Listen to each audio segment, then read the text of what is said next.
గురుగారు నమస్కారం అండి. నమస్కారం అమ్మా. నిత్య దీపారాధన అనేది ఎంతో ముఖ్యం అని చెప్తూ ఉంటారు.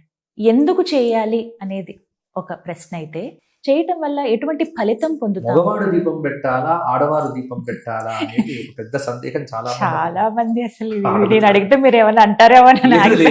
ఇది చెప్పవలసిందే. అంటే ఇవన్నీ కూడా ఎన్నిసార్లు అడిగినా ఎన్నిసార్లు అయినా చెప్పవలసిందే, మర్చిపోతూ ఉంటారు. సందేహాలు ఇవి. ఇంటిలో దీపం ఖచ్చితంగా మగవారే పెట్టాలి, ఆడవారు పెట్టడం తర్వాత.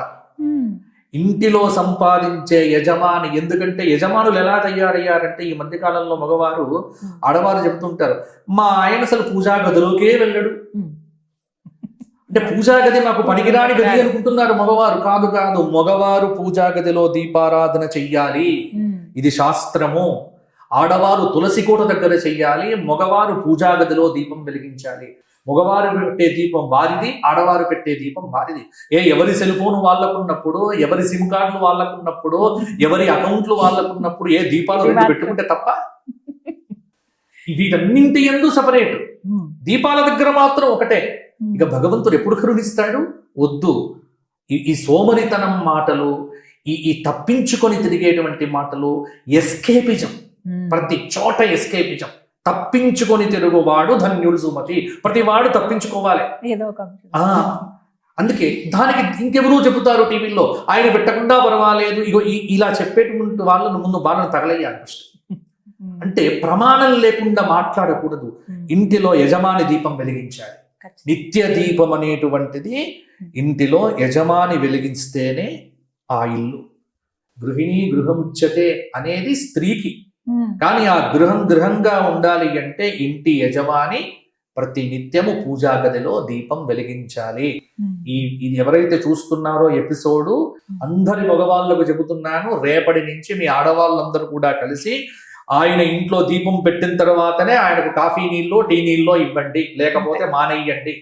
ఇంట్లో మగవారు దీపం పెడితేనే మీకు టీ కాఫీలు ఇస్తాం అని ఒక 3 రోజులు చెయ్యండి, తప్పకుండా దీపం వెలిగిస్తారు. ఇంట్లో మగవాడు దీపం వెలిగించాలి, ఆడవారు తులసి కోట దగ్గర వెలిగించాలి. పూజా గదిలో పూజ మగవారు చెయ్యాలి. తర్వాత ఆడవాళ్ళు చెయ్యకూడదని కాదు, చెయ్యవచ్చు. కానీ పూజా గదంతా ఆడవాళ్లకు మాత్రమే, మగవారికి సంబంధం లేదనుకునేటువంటి మగ మహారాజులకు నేను చెబుతున్నాను ఈ మాట.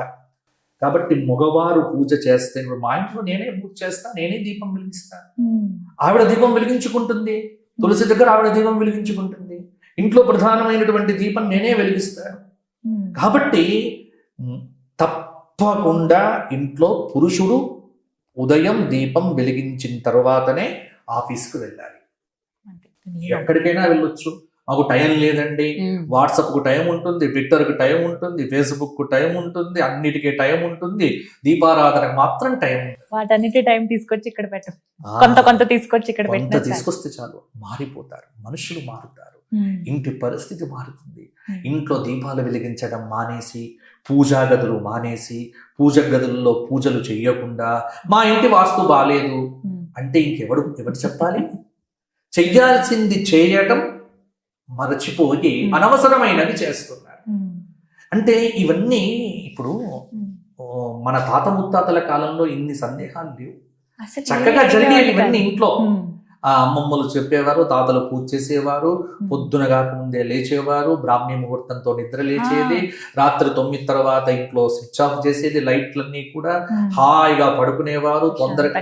అంటే ఎక్కడికి పోయింది? ఇప్పుడు రాత్రి 12:30, 2 గంటల దాకా గుడ్లగూపల్లాగా ఫోన్లు చూస్తూ కళ్ళు తెరుచుకొని ఉదయం నిద్ర లేపక ఈ దిక్కుమాలిన సమాజంలో మనం బతుకుతున్నాం. మారండి, మీ ఇళ్లను మార్చుకోండి, దీపాలు వెలిగించండి. మగ పుంగవులు దీపం వెలిగించండి, ఆడవారు తులసి దగ్గర దీపం వెలిగించండి. ఆ దీపం అనేటువంటిది 2 వత్తులైనా పర్వాలేదు, 3 వత్తులైనా పర్వాలేదు, దీపాన్ని బట్టి వెలిగించండి. చక్కటి సంప్రదాయాన్ని పాటించండి. ఇంకా కొత్త దీపాలు కూడా వస్తున్నాయి. ఈ దీపము ఆ దీపము, ఏ దీపాలు లేవు, ఒకటే.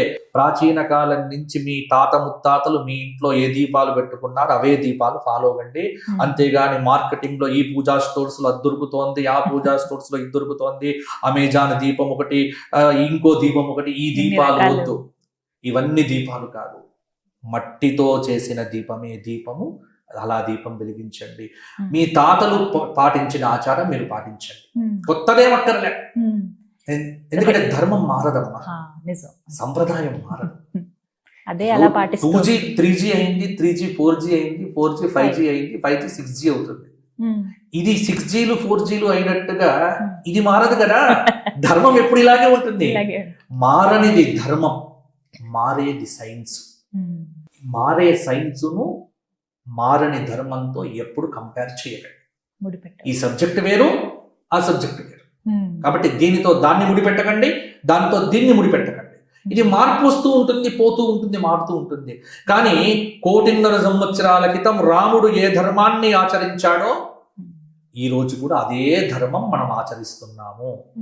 అంతే. ఇది ఒక్కటి అర్థం చేసుకుంటే అన్ని అర్థం. ఎన్ని పూటలు పెట్టాలి దీపం అనేది చివరి ప్రశ్న. దీపం అనేటువంటిది ఉదయము వెలిగించాలి, సంధ్యాకాలము వెలిగించాలి.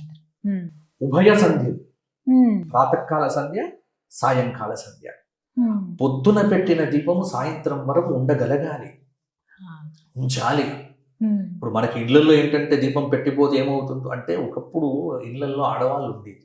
ఎందుకంటే ఇంట్లో ఇప్పుడు మా ఇంట్లో మా అమ్మ ఉండేది, మా అమ్మకు అమ్మమ్మ ఉండేది, ఇప్పుడు మా ఆవిడ కూడా ఉంటుంది. ఆవిడ ఉద్యోగం చేయట్లేదు, కానీ ఒక్కొక్క ఇంట్లో ఎక్కడ ఉంటున్నారు, ఆవిడ ఇన్ఫోసిస్ వెళ్తుంది, ఇతడు యాక్సెంచర్ వెళ్ళిపోతాడు, పిల్లలు ఇంకో సెంచర్కి వెళ్ళిపోతారు, ఇంటికి తాళము, ఇక దీపాలు ఎక్కడివి ఏంటి. ఇది కాదు, ఇలా ఈ పరిగెత్తే జీవితాలు కాదు. ఇంట్లో దీపాలు ఉదయం పెడితే సాయంత్రం దాకా వెలగాలి. మరలా సాయంత్రం వచ్చి సంధ్యా దీపం వెలిగించాలి, తులసి కోటకు నమస్కారం చేయాలి. సాయంకాల సంధ్య, ప్రాతకాల సంధ్య తప్పకుండా ఉభయ సంధ్యల్లో దీపారాధన చెయ్యాలి. రాత్రి పెట్టిన దీపం ఉదయం దాకా ఉండాలి, ఉదయం పెట్టిన దీపం సాయంత్రం దాకా ఉండాలి. అంటే 24 గంటలు ఇంట్లో దీపం వెలుగుతూనే ఉండాలి. అప్పుడు మన జీవితం కూడా వెలుగుతూ ఉంటుంది, ప్రకాశిస్తూ ఉంటుంది. చక్కగా వివరించారు గురుగారు, ధన్యవాదాలండి.